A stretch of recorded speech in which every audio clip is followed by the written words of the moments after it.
How do I say what I need to say without sounding harsh? Well, hey, my friend, welcome back to another edition of the Building Faith podcast, where it is my hope to bring you biblical solutions to life's tough challenges.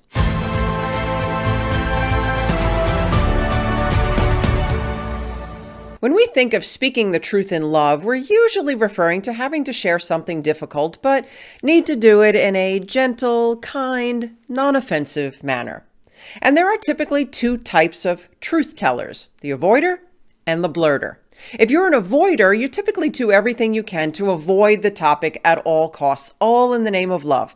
Well, that is until your internal pressure cooker blows and you spew out everything that you've pushed down.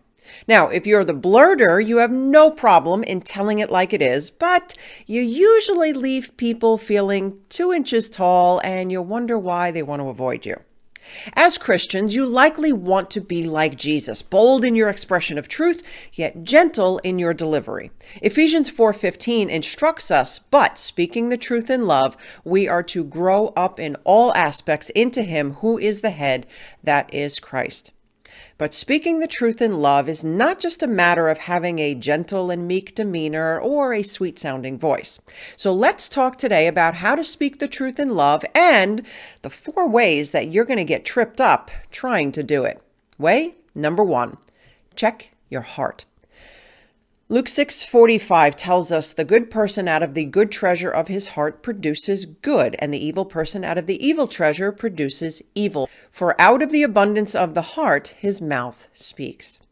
Believe me, my friend, what comes out of your mouth comes from within you. No amount of sugarcoating or backtracking or I was just joking is going to change what's in your heart.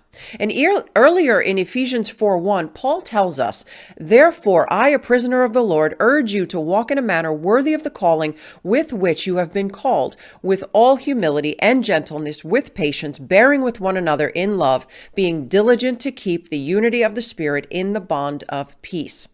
So speaking the truth in love is not a matter of having just the right words with the right tone of voice so that you come across as gentle, humble, and patient, but rather it's about having the right heart where you are patient, humble, and gentle. And if you're the type who can only be humble and gentle and patient, but for so long, then I submit to you that you are merely trying to make behavioral changes and not true heart changes. Because whatever is in you eventually will come out of you. I remember many years ago, I had a friend who was struggling with some people at work. Now, she had a habit of just flipping out and on people when she got frustrated with them and then lying to exaggerate her accomplishments. And she was starting to realize the destruction of her behavior and was now desperate for her relationships to be better. So she said, "It hurts so much that they see me as a liar. Chris, how do I get them to not see me as a liar?" And the answer was simple, but not what she wanted to hear. You need to stop lying. What she didn't understand was that she was creating behaviors to cover up the lies, but it wasn't going to change the actual problem. And the same is true for wickedness in our heart. No amount of behavior is going to cover it up. So here's where you're going to get tripped up. If your heart isn't in the right place, you will likely have a self-centered motive when you're communicating. You may muster up the right words, but if you lack the music, the words are going to fall flat at best. At worst, they're actually going to cause more harm, and the other person is going to start to feel manipulated. And the truth is, you must be honest and ask yourself, am I trying to communicate a difficult truth, or am I trying to change someone to think, act, or conform to my way?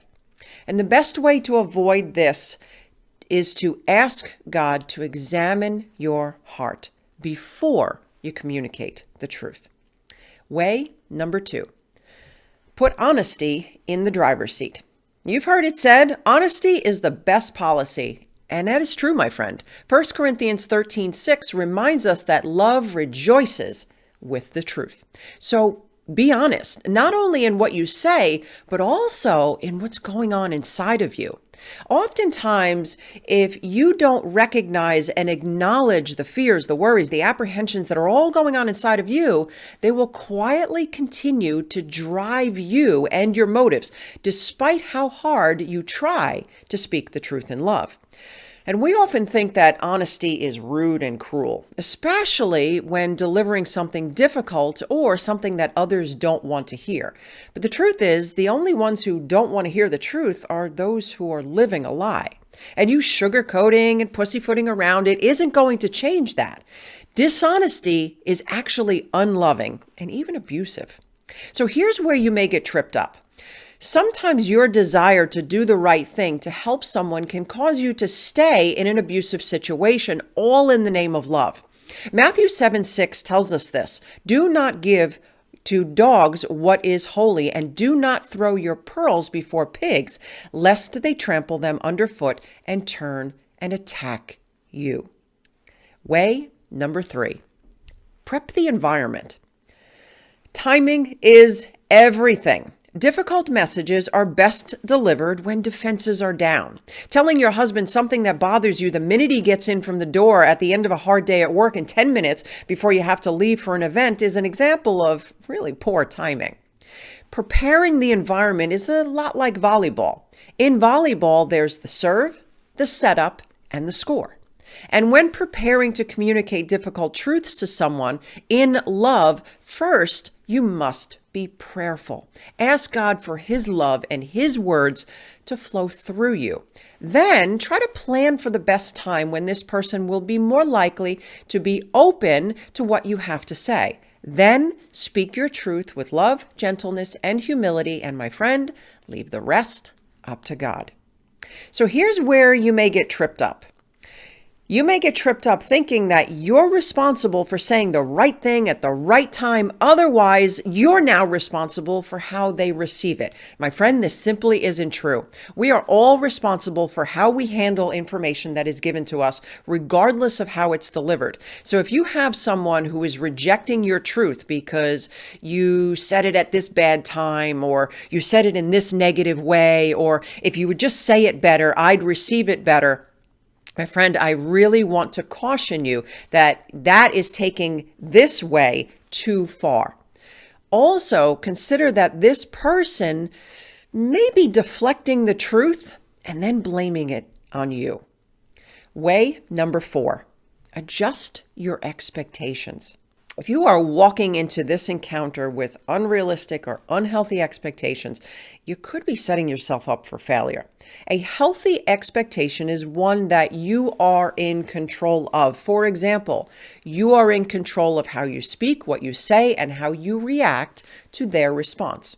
An unhealthy expectation would be one that requires a specific response from the other person in order for you to feel good about that interaction.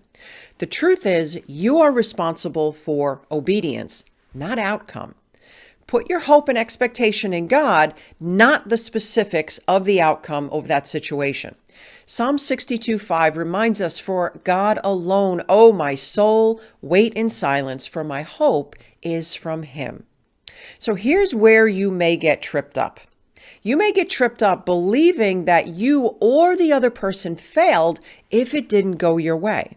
And if you believe that because you shared the truth that this person should automatically change and change right now, then my friend, you have an unhealthy and an unrealistic expectation. The truth is, some people will take what you say and thank you. Some people need to process. Some people will get defensive, but later think about it.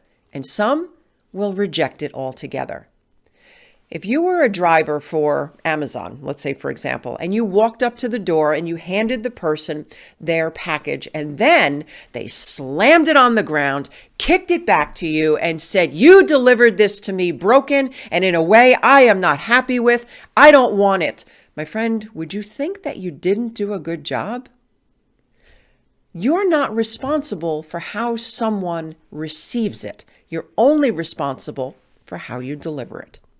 And whether you are sharing the gospel to the lost, correcting someone when they've veered off path, or sharing how they've impacted you, the best way that we can show love to others is by sharing the truth. That is the epitome of love. Only those living a lie look to avoid the truth. When I was growing up, my stepfather would tell me that I am doing this because I love you. He said parents who don't discipline their children don't truly love them. Now, this made absolutely no sense to me at the time because what he was saying and doing felt nothing like love. But my friend, it was. Because of the many truths now that he has spoken to me then, they have now shaped my beliefs today. You truly want to show love to someone? Speak the truth.